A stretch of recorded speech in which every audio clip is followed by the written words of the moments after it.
Now, Trump is saying on camera, he said this, that Cuba's likely to fall because Cuba's been struggling. As Venezuela's been struggling, Cuba's been struggling because Cuba's very dependent on Venezuelan oil. We have that here.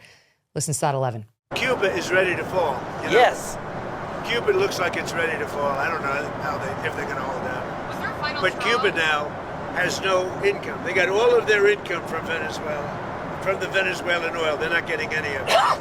And Cuba literally is ready to fall. And you have a lot of great Cuban Americans that are going to be very happy about this. Oh my God. I mean, I'm sorry, Aaron, but the fact that Lindsey Graham is standing next to him going, yes, yes, is enough for me to know I don't want it. I'm concerned.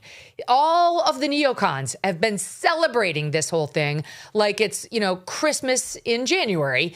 And that alone gives me pause. When Lindsey Graham is cheering, I'm not. Yeah, and the fact that Marjorie Taylor Greene is now leaving office and she's split with Trump, I mean, it speaks to the direction that he's gone in. He's gone with the Lindsey Graham faction of his party, which amazingly Trump ran against. I mean, part of the appeal of his 2016 campaign was he was running against the neocon legacy of people like Lindsey Graham. But as you can see there, he's fully embraced them, as he's also embraced Israel firsters like Mark Levine, who recently grabbed Trump like sort of like a puppet at the White House, put his arm around him and said what a great president he's been for Israel. And the point of people like Marjorie Taylor Greene is that they called him the first Jewish president. And the point of people like Marjorie Taylor Greene is that that's not what Trump ran on. And you can see where he's going. Look, I agree with Trump.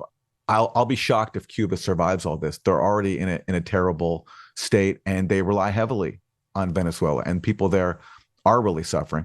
The part that gets omitted from mainstream discussion of it is that our policies have been designed to increase suffering in Venezuela. And this goes back to 1960, after the Cuban Revolution. The State Department even had a memo saying that our goal should be to decrease wages and bring about hunger so that the government is overthrown. Are you talking about Venezuela or Cuba now? I'm talking about Cuba, and that's been the policy for decades. And that's also now the policy in Venezuela, is to impose sanctions that increase desperation.